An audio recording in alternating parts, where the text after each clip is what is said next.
네, 안녕하세요. 드디어 마지막 시간이 왔습니다. 데이터 디스트리뷰션이라는 내용인데, 원래 데이터 제너레이션까지 이제 커버를 할까 하다가, 근데 그거는 너무너무 어려운 얘기가 돼서 이미 이것도 만들다 보니까 너무 내용이 어렵더라고요. 그래서 일단은 제가 일단 그 전에 14강까지 한 내용들 있잖아요. 특히 이제 챕터 2, 거기에 있는 내용들은 거의 다 이제 완전히 숙지를 하셨다고 가정하고 이제 강의를 진행하도록 하겠습니다.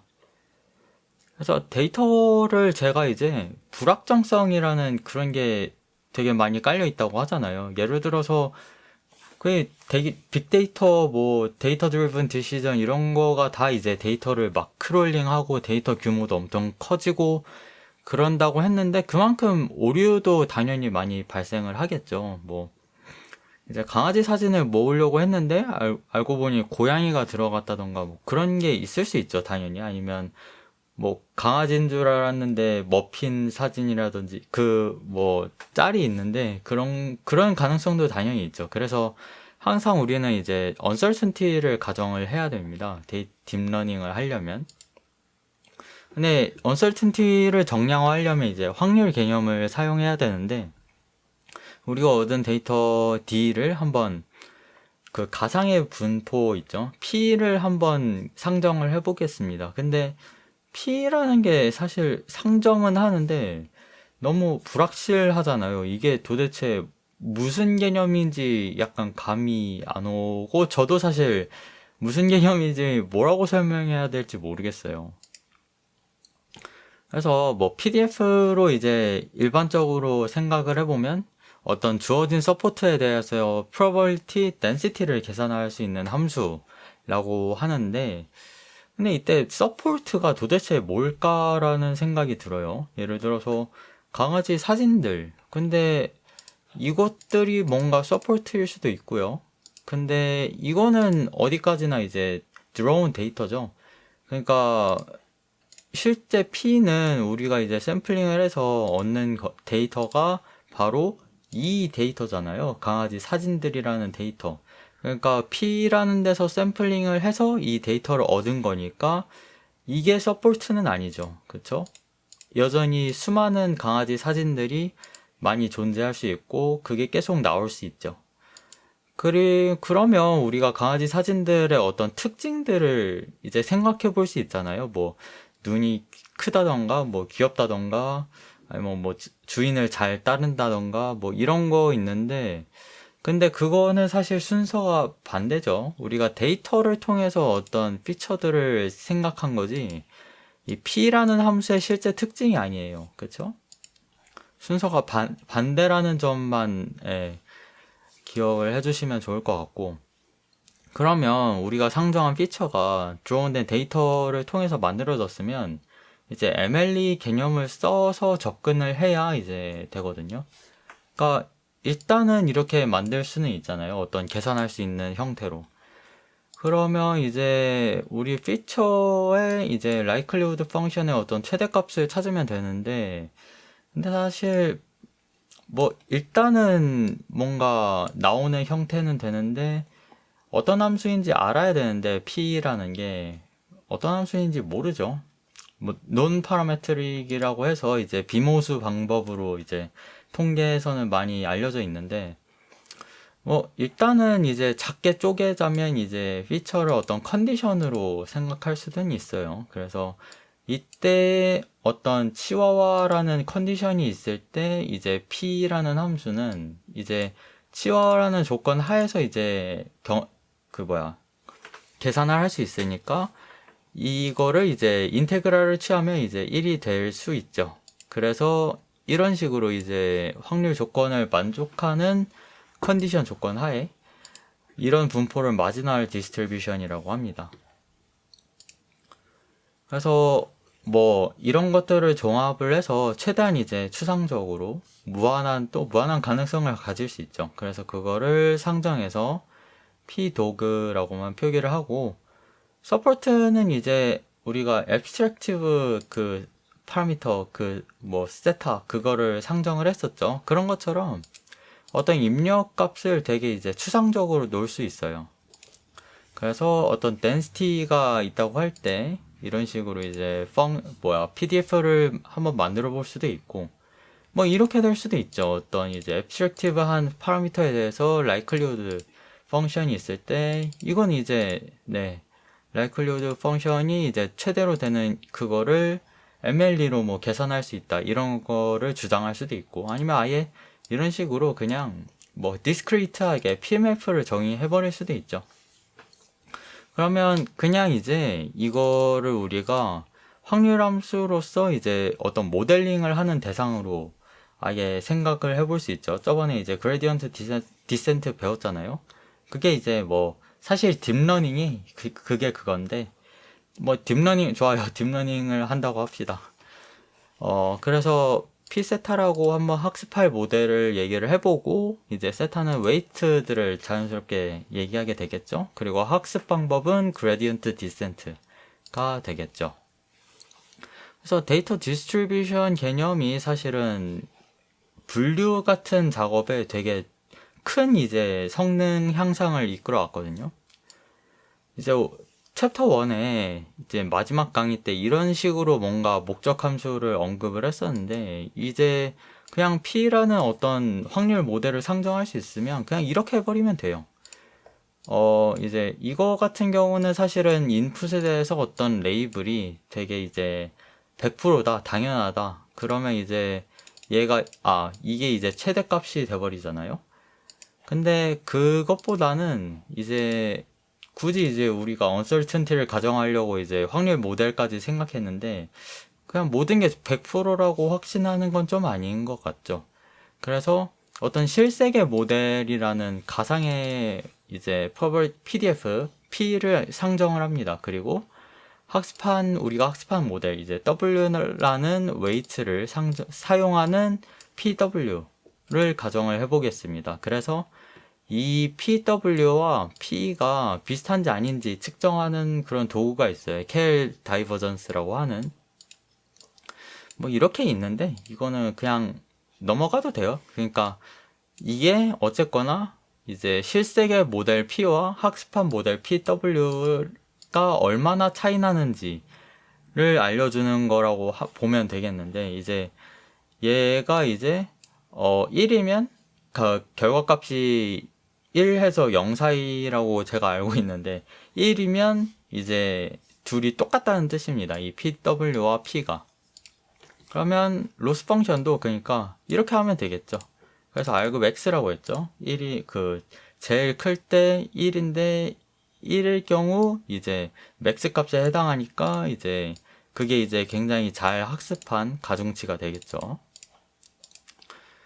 근데 P는 계산할 방법이 없죠, 사실은. 그 P세타, 우리가 뭐 PW, P세타 같이 이제 우리가 학습할 모델은 정의를 했는데, 그 실제 P는 계산할 방법이 뭔가 없잖아요. 근데 아주 복잡한 함수도 아니에요, 차라리 아주 복잡한 함수라고 얘기라도 해주면 좋을 텐데, 그게 그 파라미터를 계산할 수 있잖아요. 근데 이건 논 파라메트릭입니다. 논 파라메트릭은 계산할 방법이 이제 뭐 기존에는 뭐 CLT처럼 해서 MLE로 계산해 버릴 수 있지만, 근데 이것도 사실 어려운 게 사진 데이터 이런 거 수십만 수백만 차원 데이터를 그거에 대해서 P를 계산을 한다는 거는 P의 일단은 결과값이 P의 결과값은 일단 뭐 뉴메릭한 하나의 값이겠지만 입력 차원이 수십만 수백만인데, 그거를 그러니까 파라미터를 계산하고 앉아 있으면 너무 끔찍하죠. 그래서 아예 이거를 학살 모델 이거를 이렇게 상정을 한 다음에 아예 이렇게 해버립시다. 이렇게 하면 너무 찝찝하잖아요, 뭔가. 그러니까 우리가 뭔가 학습한 거에 대해서 확률이 어떤 가상의 함수, 그냥 계산할 수도 없죠, 사실은. 가상의 함수를 놔도 이게 찝찝하니까 그냥 아예 어떤 아이디얼한 가중치가 있다고 가정을 해버리는 겁니다. 자, 그러면 이제 계산을 좀 어느 정도는 해볼 수 있죠.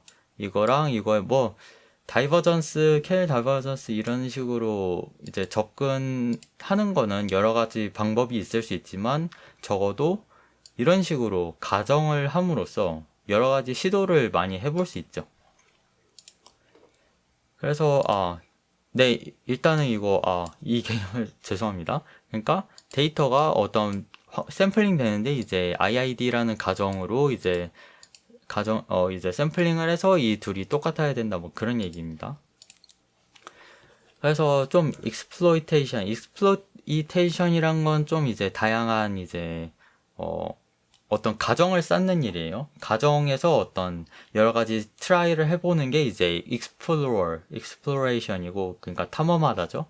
exploitation은 이제 어떤 가정들을 쌓아 나가거나 아니면 탄탄한 이론을 이제 쌓는 그런 거로 생각하시면 되겠습니다. 그래서 이제 업의 그 사용 가능한 데이터를 좀 이제 제한을 둬가지고 로스 펑션 같은 거를 이제 K 다이버전스 방금 이제 이 분포가 이제 얼마나 가까운지 아닌지 이제 유사한지 아닌지 이게 사실 1이면 좋겠는데 우리가 밑밥을 깔아야 되잖아요.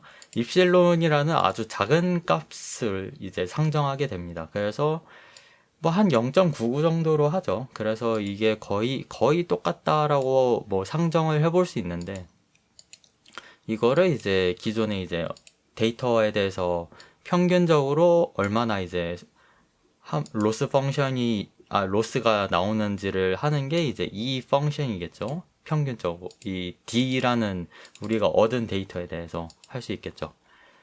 근데 이제 얼마나 데이터를 많이 얻어야 진짜 P를 학습할 수 있는 로스 수식을 적용할 수 있을지 좀 모르잖아요. 너무 차원이 방대하다 보니까 뭐 억지로 해서 계산을 할 수 있겠죠. MLE나 뭐 리스크가 있는 바운드 같은 거 있죠. 부등식 같은 걸 계산할 수는 있겠지만 뭐 CLT 같은 거 보면 이제 평균 하려면 뭐 n개만큼 해가지고 있었죠. 근데 D를 통해서 정작 우리가 로스 펑션 값을 0으로 만들었다고 쳐도 그 D가 애초에 P를 전부 설명할 만큼의 수량을 가진지도 그것도 애매해요, 사실. 그러니까 이 서포트라는 게 그러니까 수백만, 수십만 차원의 컨티뉴어스 밸류면 이게 애초에 너무너무 할 게 너무 많거든요. 근데 그래서 우리가 주어진 데이터에 대해서, 수집한 데이터에 대해서만 하자고 얘기를 해도 사실 그 가정도 애매한 거예요. 그러니까 P가 도대체 얼마만큼의 거대한 데이터를 이제 얻을 수 있어야 그 얻은 데이터로 거꾸로 P를 설명할 수 있는지 없는지도 애매한 거예요. 기존의 이론들로는, CLT, MLE 이런 것들로는. 뭐 물론 이렇게 쓴 거는 MLE를 통해서 이렇게 썼습니다만. 그래서 운이 좋든 나쁘든 뭐 기가 막히게 이제 D가 P를 전부 잘 설명했다 하든 간에 또 다르게 샘플링한 데이터 D 프라임의 뭐 D 프라임일 거예요. 프라임에 대해서는 이제 잘못 작동할 우려가 있어요. 이게 바로 오버피팅이라는 거예요. 자, 그래서 2강에서 말한 게 이제 챕터 1 2강에서 제일 처음은 아니고 말한 게 이제 비슷한 유형의 데이터라는 거가 이거를 얘기한 겁니다. 우리가 학습에 사용한 데이터 D는 P로부터 왔고 또 추론할 데이터도 P로부터 온 어떤 D 프라임. 근데 D 프라임은 이제 D로 학습한 모델은 D 프라임을 잘 예측하지 못할 리스크가 있죠. 그래서 오버피팅 리스크라는 거를 줄일 수 있는 방법이 트레인 테스트 스플릿이란 거예요. 자, 뭐냐 하면 P로부터 이제 샘플링된 데이터가 D일 수도 있고 D 프라임일 수도 있잖아요. 근데 이거는 이제 좀 다시 새로 얻는 데이터 과정은 좀 애매하니까 그냥 학습에 사용된 D를 그냥 D 프라임이랑 이제 좀 쪼개진 D에서 뭐 한 10% 정도 데이터를 D'로 상정하고 그 나머지 90%를 D로 상정할 수 있죠. 그래서 그런 식으로 이제 추론할 데이터와 학습할 데이터를 분리하는 게 트레인 테스트 스플릿이란 겁니다. 이 오버피팅 리스크를 줄이기 위해서. 네, 수식이 이제 바뀌었죠. D'은 이제 스몰 D'에서 오고 D'만큼 이제 평균을 취하고. 자, 오버피팅이라는 개념이 절대 쉬운 게 아니에요. 절대 쉬운 게 아닌데 옛날에는 사실은 바이어스 베리언스 트레이드오프라는 그런 개념이 이제 머신러닝 전반에서 당연한 이제 현상이었기 때문에 이런 식으로 설명하면 됐었거든요. 그래서 이분의 교과서가 2000년도 초반이었는지 그 이전이었는지는 정확하게 기억은 안 나는데 아무튼 바이어스 베리언스 트레이드오프라는 현상이 당연하다는 가정을 깔면 이제 오버피팅이라는 현상을 설명할 수 있거든요. 근데 현대 딥러닝에서는 바이어스 베리언스 트레이드오프란 개념이 이제 틀렸다고 주장하는 사람도 있고 이제 애매하다는 주장하는 사람도 있고 해서 이게 딥러닝에 똑같이 적용된다고 보는 사람은 없어요. 그러니까 완전 약간 딥러닝으로 오면서 바이어스 베리언스 트레이드오프라는 그런 현상이 좀 이상하게 바뀌었어요. 그러니까 아예 틀렸을 수도 있고요. 그래서 거기에 맞춰서 사실 오버피팅 개념을 얘기를 하려면 네, 15강까지 와서야 얘기할 수 있는 겁니다. 개인적인 생각이에요. 자, 그래서 This is it이라고 하죠. 자, 15강까지 다 끝났습니다. 좀 얘기하면서 그러니까 사실상 제가 공부한 내용을 정리하는 차원에서 좀 만든 강의라고 봐주시면 감사드리겠습니다. 뭐 딥러닝에 대해서 본격적으로 다룰 생각은 있는데 아마 딥러닝 이제 OCW로 그러니까 스탠포드나 MIT 이런 데서 강의하는 내용으로 커버할 수 있는 거는 웬만하면 안 하려고 하고 좀 더 복잡한 개념이나 아니면 현대 딥러닝에서 나오는 더 이제 어려운 개념들 그런 것들을 위주로 해볼까 좀 생각 중이기는 한데 일단 저도 지금 뭐 회사에서 일을 하고 있기 때문에 일단 저도 좀 시간을 가져보려고 하고요. 제가 도움이 됐을지는 모르겠어요. 일단은 도움이 안 될 수도 있으니까 이 인프런이나 유튜브 같은데 무료로 공개를 하는 건데 여태까지 뭐 질문 있으시면 계속 댓글 달아주시면 계속 답글을 드릴 거고요. 메일로 언제든지 질문 주셔도 됩니다. 최대한 빨리 답변을 해보겠습니다. 그러면 네, 여태까지 들어주셔서 감사하고요. 여기까지 하겠습니다. 다음 강의 때 또 뵐 수 있었으면 좋겠네요. 감사합니다.